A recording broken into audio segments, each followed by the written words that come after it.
राज्यसभा सांसद प्रियंका चतुर्वेदी हमारे साथ है। मैम, पाकिस्तान के साथ कल मैच हुआ भारत का। पहले पाकिस्तान ने मना कर दिया था, फिर आखिरकार वो खेला। हालांकि भारत की जीत हुई, लेकिन अगर हम आपसे ये पूछे कि क्या भारत पाकिस्तान के बीच मैच होने चाहिए थे? और सूर्य कुमार यादव ने, भारतीय कप्तान ने हाथ भी नहीं मिलाया, पाकिस्तानी हाथ नहीं मिलाया, पैर नहीं मिलाया, ट्रॉफी नहीं ली, ट्रॉफी चुरा ली गई, ट्रॉफी पर खेला ना।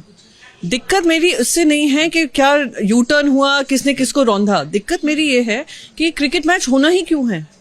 जब हमारे देश के प्रधानमंत्री ने पहलगाम के बाद आकर ये कहा कि ना हम ट्रेड करेंगे, ना हम टॉक करेंगे, ना हम इंडस वाटर ट्रीटी का पानी और खून साथ में नहीं हो सकता है, any act of terror would be considered an act of war, और फिर जाकर कहते हैं सब कुछ एप्लीकेबल है, बस क्रिकेट हम खेलते रहेंगे।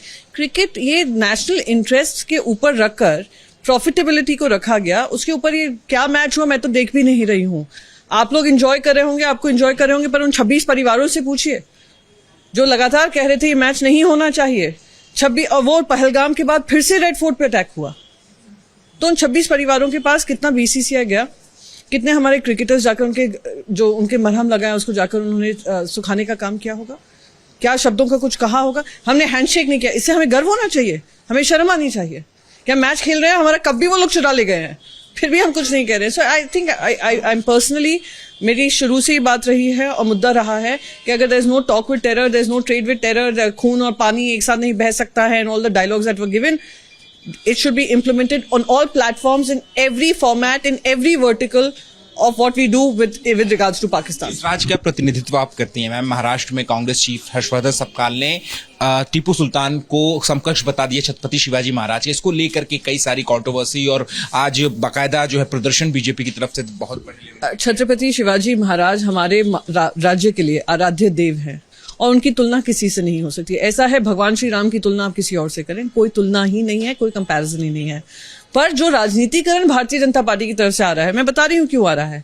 मुलुंड स्टेशन पे, मेट्रो स्टेशन पे एक स्लैब गिरता है, गाड़ी चल रही है, एक स्लैब गिर जाता है। हजारों करोड़ों की लागत में ये मेट्रो बन रहे हैं, पर इतना घटिया काम हो रहा है, उसकी कोई बात नहीं हो रही है। उस ध्यान भटकाने को, वो इंफ्रास्ट्रक्चर बिल्डिंग जो घूसखोरी से बन रही है और जनता की जाने ले रही है, उस पर वो चर्चा नहीं होने देना चाह रहे। इसीलिए छत्रपति शिवाजी महाराज भी सोच रहे होंगे जहां भी होंगे कि मेरा महाराष्ट्र इस तरीके से नहीं होना चाहिए जो करे दे रहे हैं।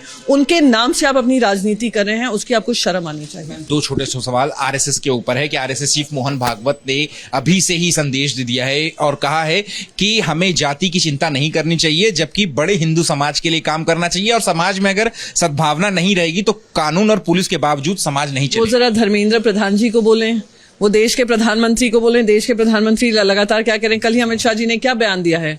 मनमोहन सिंह जी को आप लोग इतना घेरते रहते हैं कि उन्होंने कहा संसाधनों पे सबसे अधिकार किसका है। कल अमित शाह ने क्या डायलॉग दिया है, वही स्टेटमेंट किया है। तो अगर आर्टिकल 14 और 15 ऑफ द कॉन्स्टिट्यूशन का, संविधान का अगर हम बात करते हैं और धर्म की रक्षा की बात आरएसएस कर रही है, तो पहले अपने कैबिनेट मिनिस्टर्स में जो ये महान गण बैठे हैं उनको बर्खास्त करें, सुप्रीम कोर्ट की तरफ ना देखें। वो स्टे लेकर आते हैं, ये लेकर आते हैं।